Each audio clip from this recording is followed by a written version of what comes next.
Hola chicos, ¿cómo están? Sí, yo deseo que muy bien. Bueno, esta es nuestra primera clase del año de 2021, entonces vamos a estudiar mucho, ¿sí? Sean todos muy bienvenidos a mi canal Españolar. Yo me llamo Emilia, soy profesora de español y portugués, pero en este canal me dedico solamente a la enseñanza de la lengua española.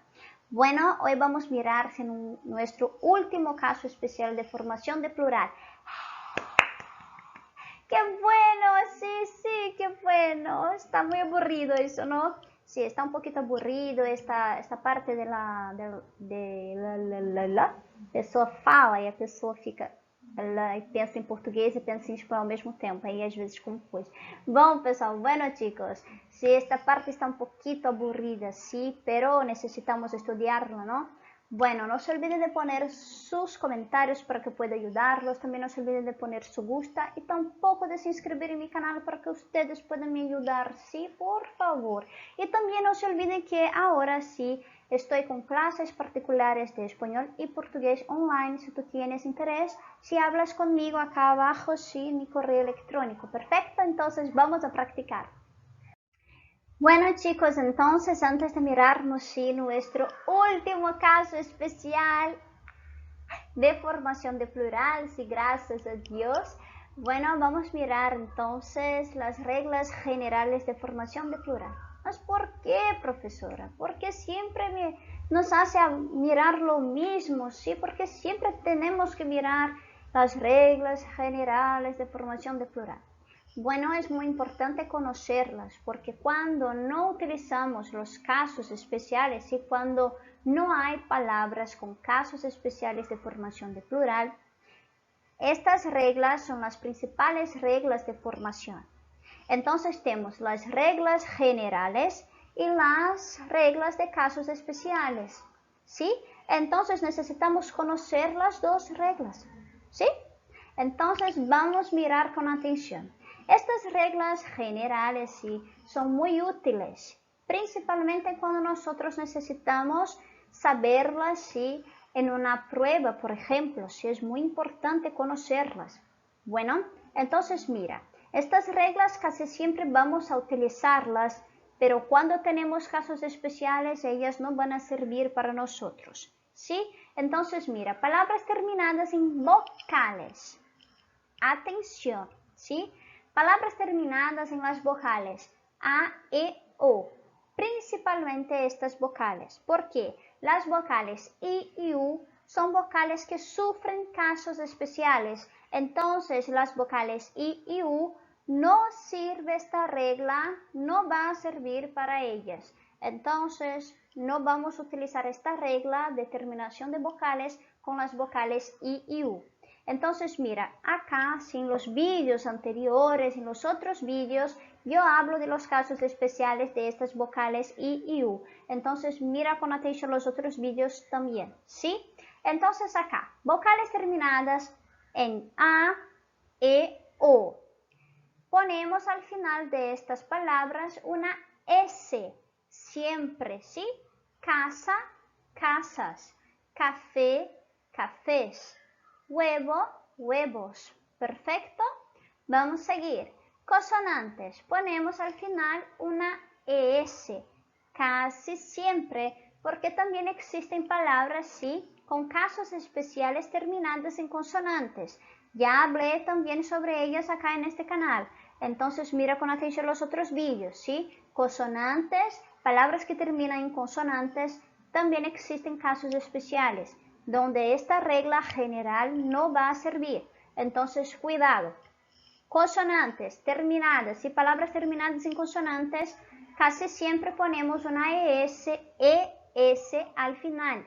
Liquidación, liquidaciones. Ciudad, ciudades. Ahora mire con atención porque muchas palabras que terminan con una consonante y la antepenúltima letra de estas palabras, como la palabra liquidación, corazón, ¿sí? Perfecto, estas son dos palabras solamente, pero estas palabras son palabras que terminan con una consonante y la antepenúltima letra recibe un acento ortográfico, la tilde, ¿sí? Cuando eso ocurre, cuando pasamos a estas palabras que terminan con consonante, con la antepenúltima acentuada, para el plural, ¿sí? Debemos sacar el acento. Debemos sacar la tilde, por favor. Eso saca muchos puntos en pruebas, ¿sí? Entonces, cuidado. Bueno, chiquitos, voy a hablar en portugués, ¿sí? Isso tira muitos pontos. Acento em espanhol é igual acento em francês. Quem já estudou francês deve saber do que eu estou falando, porque francês e espanhol são, assim, idiomas que têm uma presença de acentos muito grande. Não tem nada a ver um idioma com outro, os acentos são totalmente diferentes, mas são idiomas que tiram muitos pontos por causa de acento. E a língua espanhola necessita do seu acento, tá bom? Então, cuidado. Quando é para ter o acento, coloque o acento. Quando não é, tá? Tira, por favor, ok? Bueno, vamos seguir. Quando na palavra termina com una Z, sacamos la Z y ponemos CES al final. La palabra cruz, sacamos cruces. ¿Ves? Veces. Perfecto, entonces vamos a seguir. Bueno, chicos, sustantivos que indican onomatopeyas, ¿sí? O vienen de voces extranjeras terminadas en consonantes, mira, consonantes, forman el plural con una S al final. Voy a hablar em português para que todos possam compreender, sim? Bom, pessoal, então entendam uma coisa aqui. Por que você sempre fala em português e espanhol? Porque muitas pessoas que chegam a ver o meu vídeo não são tão fluentes em espanhol assim. E para que todos nós consigamos entender, então eu falo nas duas línguas, tá? Então vamos lá. Aqui nós estamos falando estamos falando de substantivos que indicam onomatopeias. Em português, essa palavra só se escreve diferente, tá? Em vez de ter um Y, que pra gente é Y, tá? Em espanhol é IE ou OY, tá? Essa letrinha aqui que eu acabei de passar a caneta azul aqui, se escreve com I, de igreja, iglesia, sim? Em espanhol. Em português se escreve com I e não com IE do espanhol, tá bom? Então vamos lá. Substantivos que indicam onomatopeias ou vêm de vozes estrangeiras, o que seriam substantivos, né? Palavras que vêm de vozes estrangeiras? Palavras que vêm de outras línguas e são adaptadas àquele idioma. No caso, são aderidas àquele idioma, né?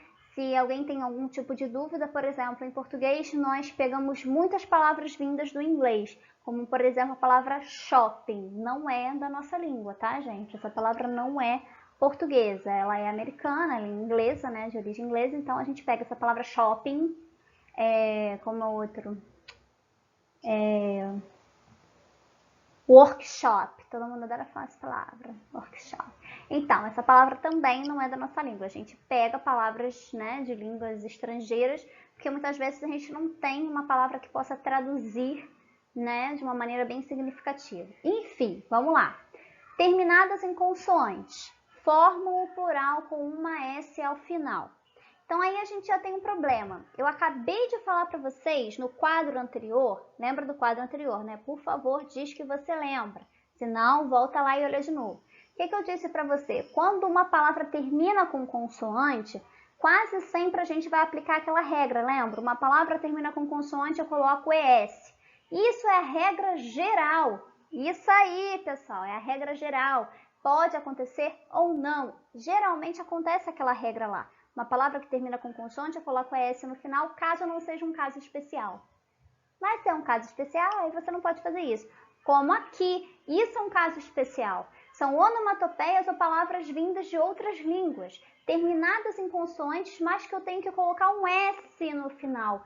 E eu não posso botar ES, é somente S, porque isso aqui é um caso especial, ok? Antes de eu falar ali do singular e plural, vamos lembrar um pouquinho o que é uma onomatopeia? Vou falar em português o que é primeiro. É a mesma coisa que em espanhol. Como assim?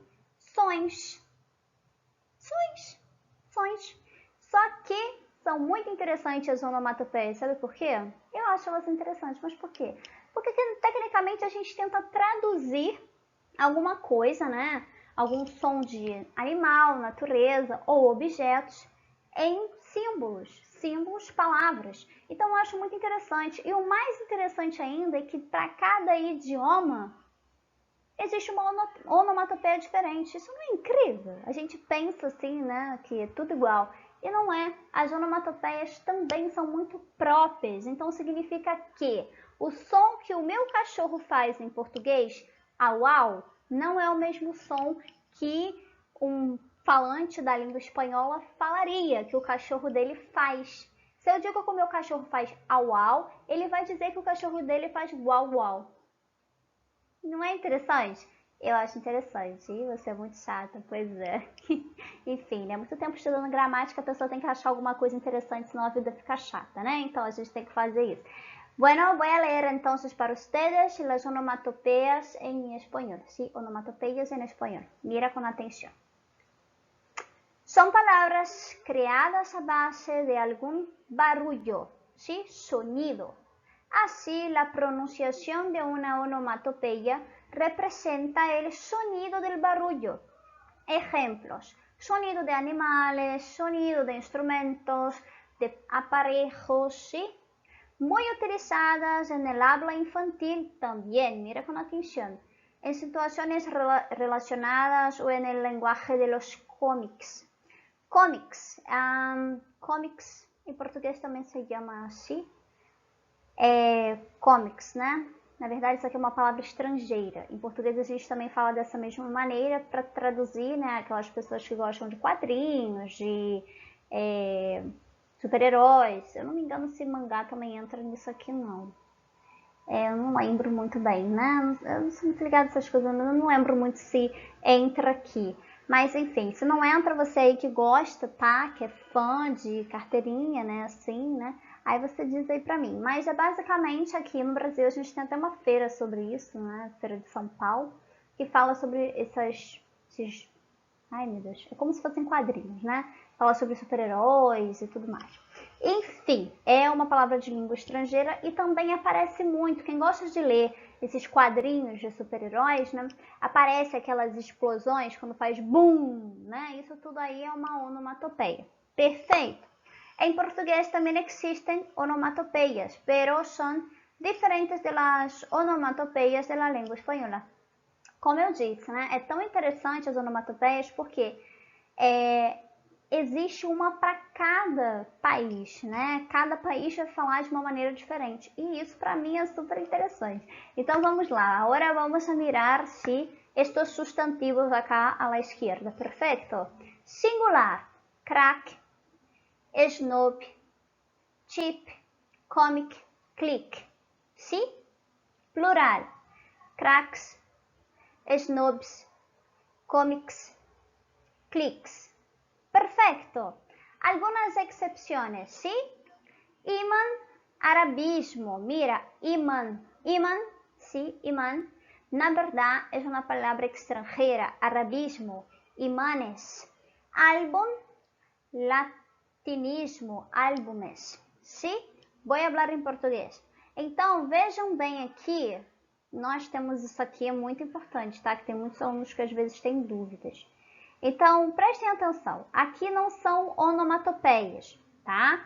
Isso aqui são palavras estrangeiras. Então, aqui nós temos o imã e álbum, tá? Duas palavras de origem estrangeiras que são uma exceção da regra que está ali em cima que a gente acabou de ler.